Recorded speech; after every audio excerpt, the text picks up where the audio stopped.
Welcome back to Ozarks Live. One restaurant owner here in Springfield seems to have come up with a great idea when it comes to not only caring for his customers during the pandemic, but also caring for his employees. With me today is Dave Bauer, owner of Coyote's Adobe Cafe and Harbell's. Good to see you, Dave. Hope you're healthy. How are you, Tom? I'm doing fine. I'm good.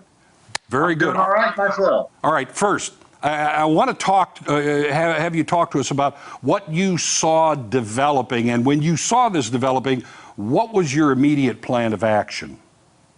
Well, you know, being a little older, I've been able to see multiple different crises over the year, but they were always short term, and realized that this was going to be a slow roller, and knew that this was not going to be something that's going to come out of right away, and needed to know that we need to make a plan of action. When we went from 250 customers to 50 customers to 10 to 0 in just a matter of a week. I had to make those adjustments, and we kind of looked at what we needed to do, and first thing we needed to get going was get a drive-through pickup window, because we knew that that's where it was heading. I was going to ask you, what have you put in place for your customers? Because, of course, the physical plant at Adobe's is different than the one at Harbell's. Correct, yeah. Now, I got with my landlord. You know, we had a 12-hour turnaround from not having a pickup window to having one, and it was all because of the decisions made by the city and by the health department, which, you know, I sent an email to Clay Goddard with the health department and the mayor, and actually told them that even at great cost to us, that it was hurting us, that I appreciated that they looked at the data, they analyzed it, they made a plan, they acted on it, and I praised them for that. And they were a little surprised that I would actually praise them for it, for losing money, but it was the right thing to do. So yeah. The city helped us out with our place downtown at Harbell's. They're allowing us to use the backside of our building, which is the parking garage, to put in a drive-through, and that has worked very well. And our landlord at Flintstone Square was good enough to let me make that changeover, and Springfield Striping got out there, and within 12 hours they had us up and running. So that's what we had to do. All right. Of course, that's one part of the equation. What about your staff? Biggest question, are they working?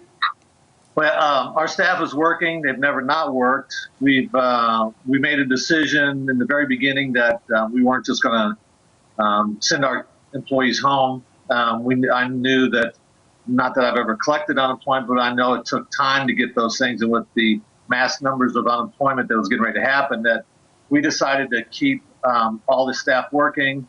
We've not put anyone on unemployment at the time, and we just decided to take the hit in the business, and with great losses, they still got their paychecks when other people didn't, and that's just what we did. We just made that decision. Now, I know as far as your employees, their health, you kind of check on them every time they're coming in the building. Is that right?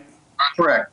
Before all this went into place, we started a temperature control, and that was the first sign after, because I've read about every SBA note, every government note, every food note concerning what things you need to watch out for, because I like to be ahead. I like getting a lot of information and acting on it. We started before I think the 17th was St. Pat's Day. That's when we went down to 0 service inside. Before that, we had already instituted that had a temperature control. Our staff had to come in, have their temperature taken, placed on a log, and witnessed by another employee to see if they had a fever, and that was our first sign. That was our first step to make sure we were taking care of things on the front line. Now, you brought it up a little bit earlier, unemployment. Have you felt your staff was actually being hampered by the guidelines right now? And if so, what are you doing to remedy this? Yeah.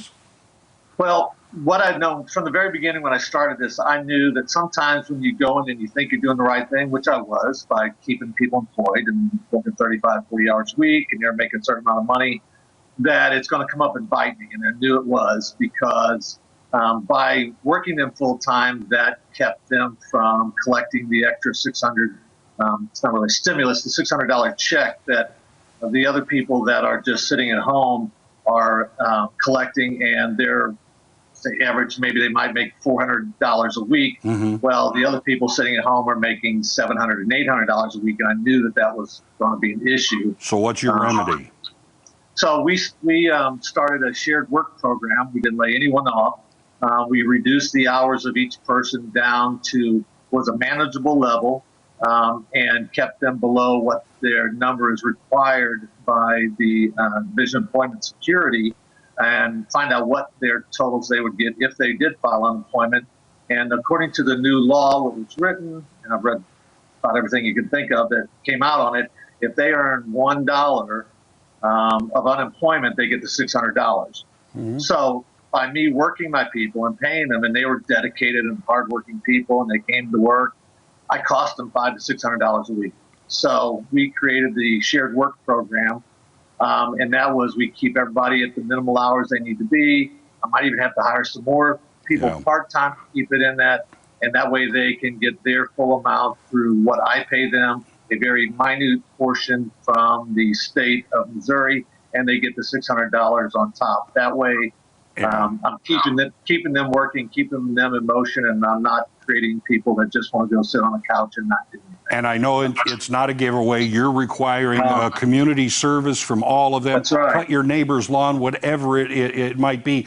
Okay, businesses obviously can implement something this, but finally, how can people get a hold of your great food right now? Well, you can look at our menu online. You can order through Mobile Bites at Coyote's, which is a direct order right from the kitchen. You can also order from Cargo.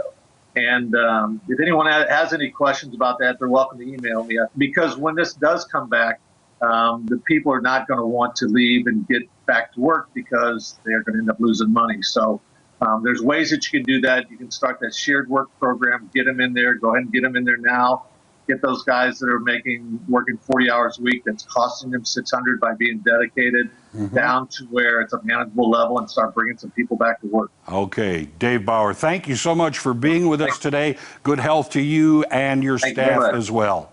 And we'll be right back. I appreciate it, Tom.